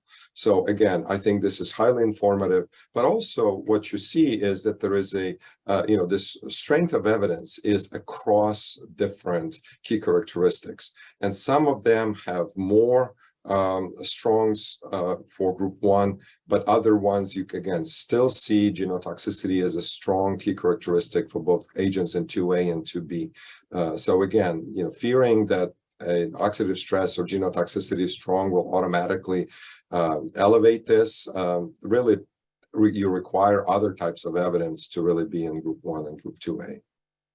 Now, this comes to mechanistic upgrades. This was already a question that Dr. McDonald asked, can you classify an agent using mechanistic data alone? And as Dr. Guyton mentioned, according to the new preamble, you can do that into group 2B. But again, let's look at where individual monograph working groups were. When a mechanistic upgrade was exercised, and this was done 9 out of 73 times, and so not every time it went to actually group 1.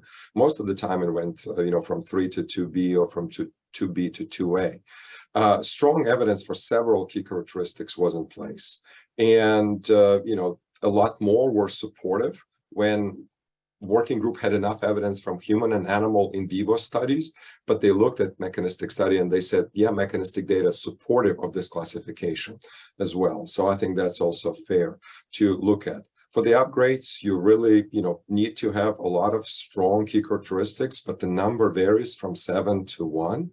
And if you look at the upgrade versus supportive versus not used, you see clear statistical, significant difference. And again, as you kind of, go down into the supportive or moderate or not used, it's really a wide range of different individual numbers. Among the key characteristics that were used to exercise mechanistic upgrade, and the most impactful were strong calls for genotoxicity, cell proliferation, and metabolic activation. So you can see, is genotoxic? 100% of those 9 compounds were upgraded. But also you see that cell proliferation, cell death, and metabolic activation. And it's really not oxidative stress, right? So oxidative stress is an important key characteristic, but working groups were really not automatically upgrading using oxidative stress key characteristics. So again, I think this data is quite informative and should alleviate some of the concerns that have been expressed repeatedly by the critics of key characteristics. Now I'm kind of, going to show you 2 slides looking at this in a slightly different way. Now I'm asking a question, what data, from which model system, from humans, from rodents, from other types of models, in vivo versus in vitro, really went into each key characteristic. And so here, this is where, again, these are my expert judgments. Until now, I was showing you all working group conclusions. So here again, yes, I have looked at what the monograph says and what it lists as individual studies. And it was concordant studies for that particular key characteristic from that particular model system. Equivocal meant that, again, there were some positive, some negative studies. None is self-explanatory. There was no studies. And this one is basically there was data to show that that key characteristic was not involved for that particular agent. And here again, there's a number of conclusions we can draw. One is that is quite, unfortunate, is that data from exposed humans is really scarce, which means that we, as going forward, we cannot really rely on data from exposed humans because we'll have less and less of it unless biomonitoring efforts really go forward. Now, for the key characteristic 2, is genotoxic? The most informative data were human and rodent in vitro studies, not bacterial mutagenicity assays. So as you can see here, these green ones, that's actually when you have these studies in mammalian cells, not in bacteria, because in bacteria, there's a lot of studies that go positive, they go negative, there are, with S9, without S9. There's usually a lot of data. And, when there's a lot of data, there's more equivocal information than positive or negative information. And rodent in vivo studies were really the most informative for the cell death proliferation. That's, again, something that Dr. Guyton already mentioned. You really need to have a 90-day study or a 2-year cancer bioassay, and cell proliferation and cell death is evaluated in those. And that's really when most of the information was actually impactful. As you can see, more than 50% of, or actually almost 75% of times when this key characteristic 10 was called as a yes, this was data coming from in vivo animal studies. And what's already also was mentioned by Dr. Guyton, ToxCast data really was this peace of mind data. It's largely was used to say that key characteristic, probably not involved for this particular agent. So is it useless? Absolutely not. It's incredibly useful because it also tells you that there's probably very little out there that is unknown to us. So it's useful data, but it's not useful data to classify with respect to cancer hazards, actually to ensure that that particular mechanism or key characteristic are actually not involved. Now it's the same information, but looked at in a different way. Now I'm actually looking at each key characteristic and trying to look at where the information is coming from. And here again, I think when you look at it this way, there's a lot of conclusions that can be drawn. Most data-rich key characteristic is genotoxic, but most impactful of this, is human and animal in vivo and in vitro. Again, this bacterial assays, a lot of equivocal data, and most of the agents had rodent or human in vivo or in vitro information. Now, for this particular, key characteristic, a lot of data is equivocal, much larger proportion than for anything else. And again, that pretty much tells us that there's a lot of different assays, there's a lot of different endpoints that can be studied, from edX to higher order damage. And when you have a lot of information, you're likelier to actually see inconsistent studies. And data from exposed humans actually did contribute to 7 of the 10 key characteristics. So however little there was, it was actually highly impactful, and it was highly impactful across the spectrum of key characteristics. And finally, again, I cannot support more what Dr. Guyton was saying, that rodent in vivo mechanistic data was by far the greatest contributor to most key characteristics. So for those of regulators or scientists out there who are trying to eliminate this evidence stream completely, I think they have to think long and hard about what we will be missing and whether or not we can actually make health protective decisions without this particular data stream. So last type of analysis I want to show you before I conclude with a comparison across different KCs is this kind of more statistical approach. So really, we're looking at patterns here, associations, and we've done this in 4 different ways. And you can think of this as, again, if I see one, is it likely for me to see the other? And this means it could be yes and yes, or it could be no and no. So again, this does not preclude that the evidence always has to be of one type. So the first type of analysis Dr. Wright and I looked at was really for this overall strength call. And this is a call by the monograph working group. When you have this overall strength strong for one, does it mean that the other key characteristic will be strong as well? And essentially, this is all pairwise comparisons. Now, ToxCast data was really the most filled-in data set because we have mapped ToxCast assays to 7 out of the 10 key characteristics, which means that there's hundreds of assays, and there are usually dozens or maybe at least 6 or 7 ToxCast assays that could be mapped to a key characteristic, and there's a lot of information. So I think it's instructive as well to see when one is yes, is the other yes as well, and when one is no, is the other no. Now, comparison C is really kind of going vertically. If I have a certain type of evidence, am I more likely to call it as strong, a limited, or something else? So again, is there bias for us, or when we see human evidence, are we more likely to call it as strong or not? And then finally, this upgrade, when the overall strength in a particular key characteristic is strong, is it likely or not that this will be a mechanistic upgrade? Again, not necessarily to class 1 to group 1, but it could be from 3 to 2B, from 2B to 2A, or from 2A to 1. So there are 4 types of analysis, and I'm going to quickly go over them. The biggest surprise I had was actually how little association have we actually discovered. So for this association of the overall strength, really, there are only 3 most kind of known things that every student should know that come together, appear to actually go together using these data. When an agent is electrophilic or can be metabolically activated, it's also likely to be genotoxic. When it's metabolically activated or electrophilic, it also likely to cause cell death and compensatory cell proliferation. And then genotoxicity and oxidative stress also were occurring. But what's important is that 42 other pairwise comparisons were actually not significantly, associated with each other. And this was done, using, again, a particular type of analysis and multiple testing correction to really have statistical rigor in this comparison. Now, when you look at just ToxCast data, you see a few more patterns. Again, 3 of these key characteristics had no data, so they were excluded from the analysis. And again, it's not surprising that there's a lot more ToxCast data actually being concordant. And I wanted to show you in a different way that it's not actually when one is yes, the other one is yes as well. It's actually for 4 out of those 7 significant pairwise comparisons. Most of the information was actually driven by not genotoxic, not epigenetic. And as you can see, very few of them were yes and yes positive. But for some of them, for some of these interactions between receptor-mediated events, between cell proliferation, and between oxidative stress, these were actually more balanced. When one was no, the other one was no, and when one was yes, the other one was yes.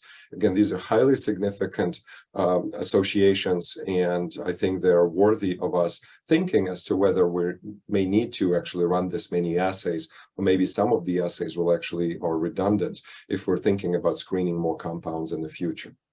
Now, this model system, when we have human data or rodent data in vivo and in vitro, are we more likely to call something strong or moderate or weak? And really, there are 4 different types of comparisons we tried. So one is, say, when I'm calling something strong versus something else, is a particular type of data important? And the answer is no. When you look at strong or moderate versus weak, really, there's only one significant result. It's more likely that there will be concordance or when is genotoxic will be called a particular way, depending on the mammalian, and in this particular case, again, it's mostly rodent in vitro data. So I think it's an interesting observation. Kind of looking just strong and weak on the opposites, it's the same trend as just genotoxicity in mammalian in vitro. And then these moderate versus weak, again, there's really no significant result. So again, what this tells me is that weight of evidence and expert judgment is really, really important. And I don't think AI can really kind of, learn these trends and then immediately start calling things. I think working groups really spend a lot of time discussing and making sure that they carefully call these things, and they're not just simply, looking at patterns necessarily. So again, these pairwise correlations being so weak tells us that each agent is different, each data set is different, and you really need to have expert judgment. So finally, it's the question that I think worries most is whether the overall strength, something being strong, moderate, or weak, is actually going to drive a mechanistic upgrade. And again, of all of these pairwise correlations, only one is significant. When something is genotoxic and the strength of that evidence in a genotoxic key characteristic will or is significantly determining the mechanistic upgrade. When it's strong, it is going to be upgraded, but not always. As you can see, there's many more were called strong, and then these data were not used. But when it's weak, then again, it's highly likely that it will not be used. So again, genotoxic is, as Kate called it, no-brainer key characteristic, but it still has to be applied with a lot of caution, because a strong call in genotoxic does not always, and actually less than half of the times, leads to a mechanistic upgrade. So last slide that I have is I wanted to, again, address this persistent comment that those who critique key characteristics have brought up, is that these key characteristics lack specificity. And Dr. Eastman already asked this question as well. So myself and Dr. Chu and a couple of our students recently put together kind of, these key characteristics across 7 different ICTs that have been called. So these were that Dr. Cogliano showed already, from carcinogens to cardiotoxicants and others. And then what you can see, if again, it's expert judgment, putting key characteristic and linearizing them, because they're kind of the same at cell proliferation or cell death, you can see that 6 out of 7 ICTs, for them, this is a very important mechanism. Now, oxidative stress and receptor-mediated events are occurring in 5 out of 7. So again, this is a common, these are common types of mechanisms.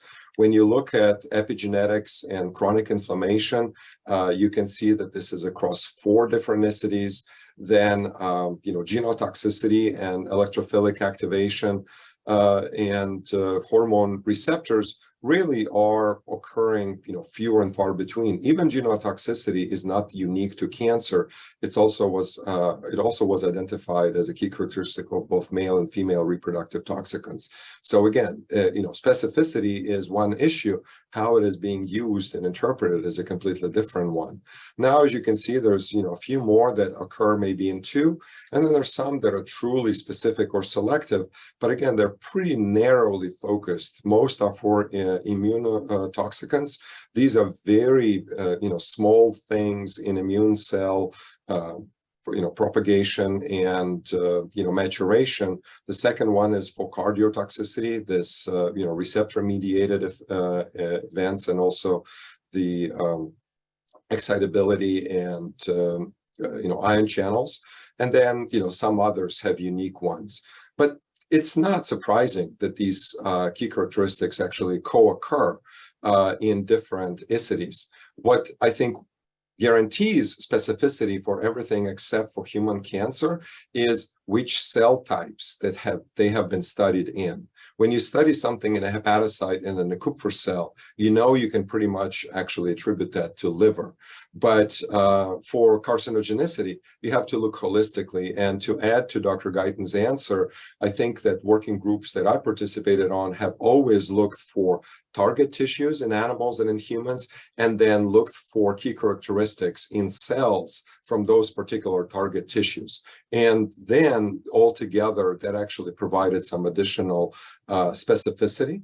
But I don't think we can say that oxidative stress is not a cancer mechanism, and the fact that it's a mechanism of the different ICIDs does not diminish the information that we can actually get from mechanistic studies.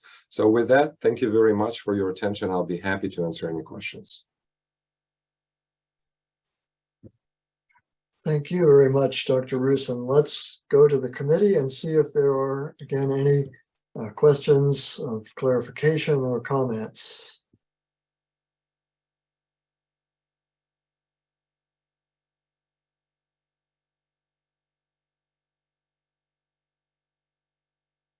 Well, I'm not seeing any immediately, so I'll offer a comment and a question. So you mentioned that there seems to be a preference for making the calls of strong evidence based on data from exposed humans or animals in vivo, mammals in vivo. And I think you referred to it as a bias. I would say that's actually not a bias, it's a desirable feature. Since it should be getting us as close as possible to the right test system. What I said, it was through this analysis, we examined whether this was a bias or not. For example, if we have human data, do we more likely to call something as strong evidence for key characteristic? And I think it's not really having those data, but actually having the strength of the database and other evidence as well. And so what my analysis shows that there's actually very little bias in these evaluations. So I am sorry if I was not clear in that. Well, thanks. It looks like Dr. Landolf has his hand up, so please ask.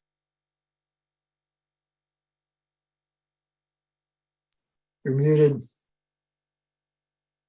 We can't hear you. You're muted. Sorry. Yeah. Ivan, very nice talk. What are the largest number of key characteristics you've ever found in a carcinogen? So I'm going to the data, and I want to say that for group 1 carcinogens that were evaluated in that batch, again, 19 monographs, 73 different agents, 5 agents went to group 1, and 2 of those agents had 5 key characteristics, 2 of the agents had 2 key characteristics, and 1 of those agents had no key characteristics. But again, it was the type of dietary exposure that really is impossible to study mechanistically. So again, you have to interpret all this with obviously caution and appreciating the diversity of things that IARC monographs are looking at. But if you recall from Vincent's presentation, there were 3 agents that had 8 or 9. But those were, again, known human carcinogens that have been studied to death for the last 50 years, right? So, and some of the things that the IARC monographs have looked at more recently do not enjoy as extensive of a database as some of the historical calls by IARC. And I'm guessing, for aflatoxin, which sticks in my mind because it's so disproportionately mutagenic once it's activated by orders of magnitude over some of the carcinogens, I'm guessing it's primarily activation and DNA adducts and mutation coming out of that. And you don't really need all the other things. It's just so damn strong, huh? And genotoxicity. But people do study things, and IARC monograph working groups are looking at the entire evidence base. So one would think that we will close the book on some of the agents and stop studying them, but that unfortunately is yet to happen. So, yeah, I agree completely. Thank you very much. Okay, I think Dr. Bush also has a question. More of a comment than anything. I just thank you, Dr. Rusyn. This really helps with our framework. I think our challenge is trying to map these discrepancies. We have to make a black or white call on a gray area, and I think this does help very much in that deliberation, at least in my opinion. So thank you for the presentation. It's very helpful. Are there any other comments or questions from the committee?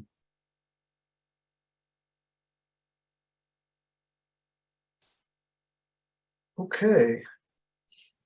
Dr. Landolf, your hand is still up. I don't know if you wanted to say something else or just forgot to put it down. Thank you. I can't get this thing to go down. Sorry. Let's see. Dr. McDonald, looks like you just came on camera. Did you want to comment or? Yeah, I did want to explore the topic a little bit further, Dr. Rusyn. There's the criticism of counting key characteristics and doing limited versus strong. I just want to get your perspective about, I'm glad that you brought in professional judgment, and I'm curious how the IARC committees were viewing a lot of this. Where do they view it in terms of a mechanistic story or an adverse outcome pathway that leads to a specific tissue type? I mean, are the upgrades to the observed tumor types? Can you go into a little bit more about how different groups have approached that? yeah, so I cannot speak on behalf of all of the groups, but since key characteristics were put in place, I think I participated in 3 or 4 monographs, and before that, and a handful as well. So, and I chaired mechanistic subgroup and chaired overall monograph once, again, in that period from 112 to 130. So, Dr. Guyton can kind of comment more from the staff perspective, because staff's role is really to enforce the rules and to make sure that the working groups are sticking to the preamble and not veering into these endless mechanistic conversations. So working groups really are instructed to first collate the evidence using the systematic literature search approach, and then kind of look through each of the key characteristics and the papers that have been identified as relevant and containing data, and then start making calls on strong, moderate, or weak, or again, whatever the strong, limited, and inadequate terminology they were using. So working groups would take these data in isolation and look at each key characteristic, and then reach conclusion through the debate of the strength of evidence, the internal external validity considerations, and other things. And then all together, then they would put this information, and then they would look as to what types of evidence you would have, and whether or not this type of evidence would lead to a classification into 2B. As you've seen from the preamble, each of the sections proposes its own classification using data within their domain. So first, you kind of do the classifications in your subgroup. And then when you get into plenary, you're actually comparing classifications and you're saying, oh, we all came up with 2B. Great. So there's, human and animal data say this, and mechanistic data is supportive. Or human and animal data is inadequate or limited, but mechanistic subgroup feels that there's strong evidence for a number of key characteristics and they all come together. And with whatever little data we have in animals, it's actually highly concordant. So then the discussion would be had to propose a mechanistic upgrade. And there has to be a vote from the, from the entire working group. And sometimes you would have a minority opinion or, someone who's a dissenting vote, and that is written up in the monograph. And it's an incredibly structured but open and kind of logical process where you make decisions internally, and then you actually, compare your decisions to other streams of evidence, and then collectively you ultimately arrive at the final classification. So I hope that describes it. And Dr. Guyton, would you like to weigh in if my memories of last in-person pre-COVID meeting are correct? Yeah, so Dr. Rusyn, I think you described it perfectly. I think the only thing I would say to complement is that depending on the type of evidence being considered, let's say it's a mechanistic study in exposed workers and it's really an epidemiology study, well, then you may be able to pull in some expertise who have that field experience to weigh in. What's the quality of this study? Well, how does this relate to other types of studies? At the same time, I think both Dr. Rusyn and I emphasize with so many of the cases, evidence coming from these chronic, be it in a 90-day or the longer-term bioassay, you may want to get your veterinary pathologist to go ahead and help review that information before you, as you're trying to judge, as I said, it's the internal validity. How good is that study? How strong is that evidence stand alone? And how does it fit with the rest of what you're trying to wrestle with? And I think that's one of the great strengths of the monographs is really this interdisciplinary opportunities where you have different experts from the field who are able to say, hey, I know you don't really know anything about maybe mechanistic information, but you've done a lot of epi studies and I'm looking at this epi study and, what should I look for when is this a really strong study, or maybe it's not, maybe it's totally uninformative and I should just set it aside.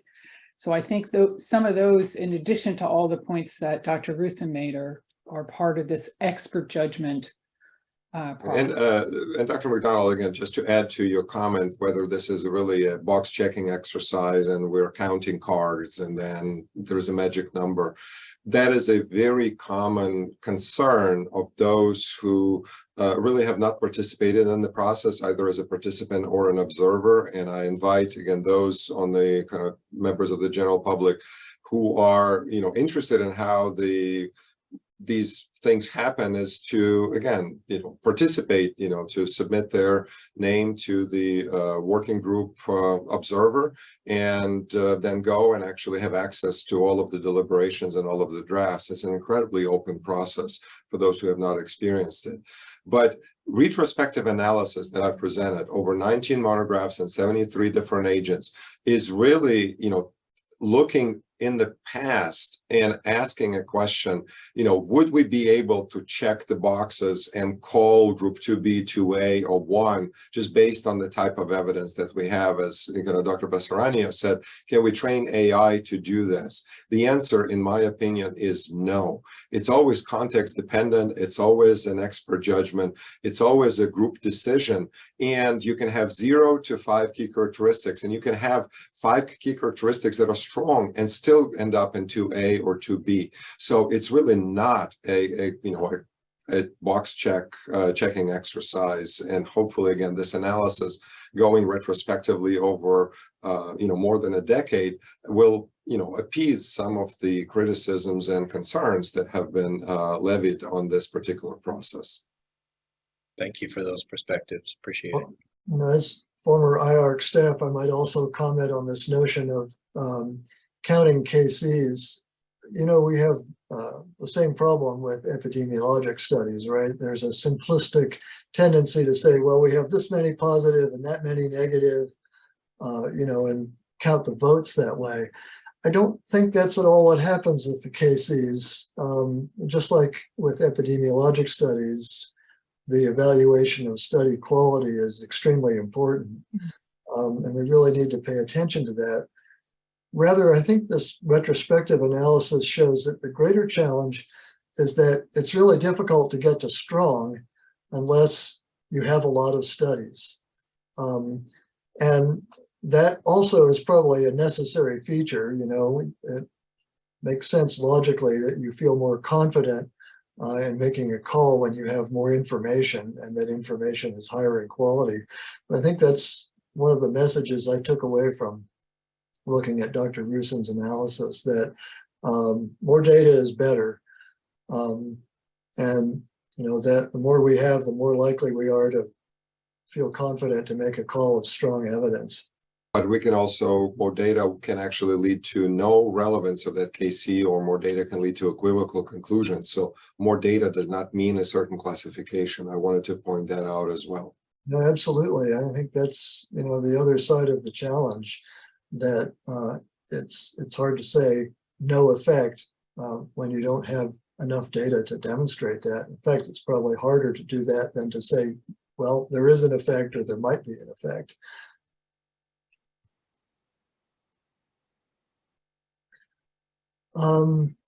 Dr. Bessertinia, I think you have your hand up as well. Yeah, Dr. Rusyn, great talk. Really enjoyed it. My question is, as you know, there are numerous essays to evaluate each of these cases, and each of these essays have their own strengths and limitations.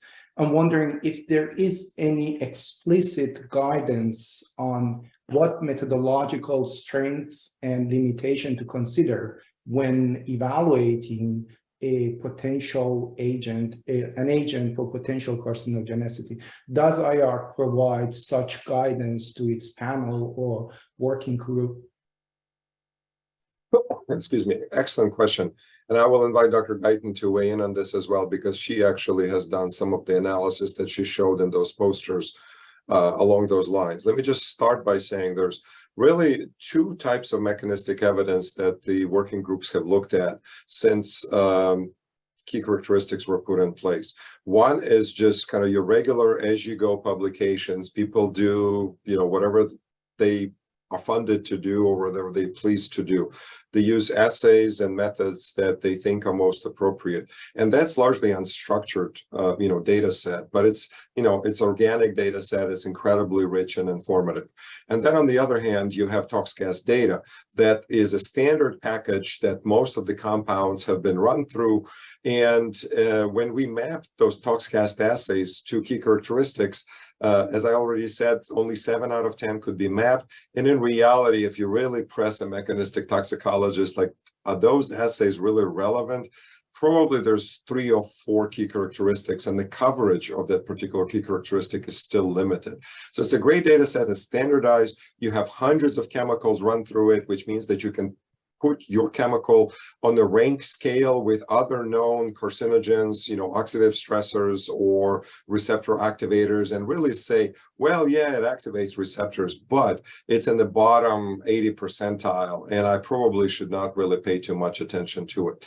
So those two different things are what working groups are looking at. What you're asking is number 3, is this perfect list of assays that if we would only arrive at it then and run every chemical, then we truly can make an informed decision. And that's largely unattainable. However, what the AOP universe is trying to do, so adverse outcome pathways, they're trying to really, put these boxes together in sequence for a particular, exposure to the outcome, and then to see which of the in vitro assays really match those boxes. So can you reconstruct that entire process with in vitro assays and maybe some in vivo assays?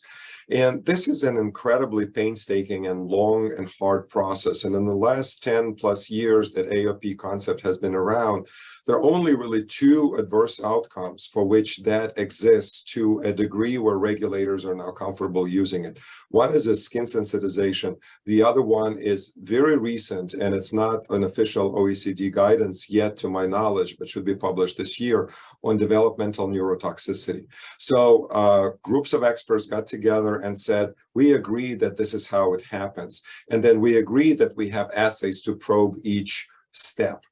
The question is now, can we do the same for cancer?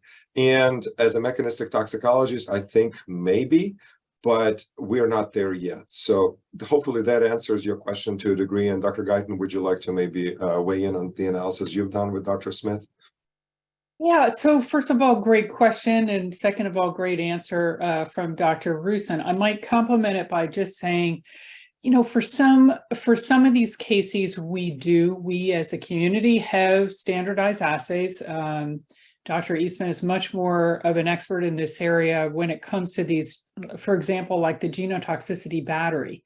So this is a kind of standardized test, and you do have, like you have in ToxCast, you have so many chemicals that have been screened through that, and it's a little perhaps easier to judge for any individual chemical based on this wealth of experience, what's a quality assay and how to interpret the results. But even there was a publication recently that just said, you know, there's still a lot of chemicals that may be on the bubble. Nobody can really decide. They get screened and rescreened. Sometimes they're positive, sometimes they're negative. And for those more questionable cases, it's always going to be hard to make the call when there's gray area. Having listened to many working groups, I would say, you know, if you're in a gray area, strong is not a gray area. Strong is an area where you have colored things in a bold, and you're ready to say, if more research were done, it would not change my conclusion. I feel like this has been adequately studied and explored, and I'm ready to kind of call it a day. And it doesn't mean that more things won't be found later, but at least we're able to kind of put a marker on where we are. You know, bearing in mind assessments are snapshots in time, right? So, just sorry to add, I believe it's Dr. Bush who said that, you know, the CIC needs to make a kind of, you know, a clear-cut decision, and so do working groups at IARC, and so does IRIS program or Division of the National Toxicology Program. And what those organizations have found is that key characteristics really helps them with making those decisions, because you're making decisions in a smaller universe. You're not looking at the entire mode of action analysis where things can go left, right, and sideways. You're actually looking at each key characteristic. You're zeroing in on relevant evidence, and even if it's voluminous evidence, you're still looking at internal, external validity, the strength of evidence, the Bradford-Hill criteria, whatever you want to name it. Strong decisions are reserved for cases where everyone agrees that this is it. And as I've showed you, again, only 1/8 of the time working group, having had an agent and a set of key characteristics, had concluded it is strong. And 67% of the time, it actually made no conclusion at all. So I think this is highly informative, and it shows how difficult and how high the bar is and how diligent the experts are. These are, you know, not a bunch of cowboys, you know, myself excluded, who are writing in and, you know, blazing saddles and just shooting at everything that goes there. So, you know, hopefully you see this from the data rather than just from the experts who have participated. Thanks very much. It was very helpful, both Ivan and Katie. Appreciate that. Thank you, everybody. Thanks, Dr. Rusyn and committee members. We are approaching our designated lunchtime. So unless there are any other burning questions from the committee, I'm going to call a close to this question and answer sessions. Not seeing any hands. So at this point, then I will turn it over to Chief Counsel Carolyn Rowan to give the warning about the state of California open meetings law.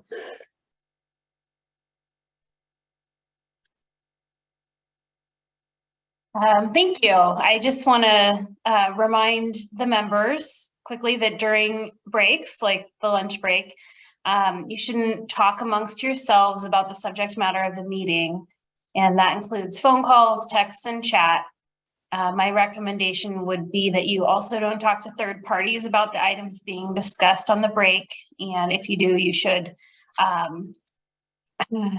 disclose the fact that you had a discussion with someone on the break and give the general content of that discussion so it's part of the public record. It's just best to chat about something else over lunch. And that's it for me for now. Okay, there you have it. So I will propose that we adjourn now for lunch. The agenda gives us 45 minutes. So it's almost 12:20, and that brings us back at 1:05. So if that's agreeable to everyone, let's come back at 1:05 and we'll resume the meeting at that time. Dr. Loomis, quick question, if I may. Sure. Do invited speakers need to be present after lunch as well? Because the agenda, involves some of the other topics. So I just was wondering if and when you'll be releasing us. Oh, I didn't know that was up to me. Right, well, then can we ask the lawyers? Let's let Lauren comment on that. Yeah. Hi, we are going to have an opportunity for public comment after lunch. And it would be great if you and Kate would be able to join the discussion. So if you're able Great. to Okay. join Well, after that lunch, that would be answers my wonderful. question. So we'll reconnect in 45 minutes. Thank you. Thank you so much. There you have it. Thank you.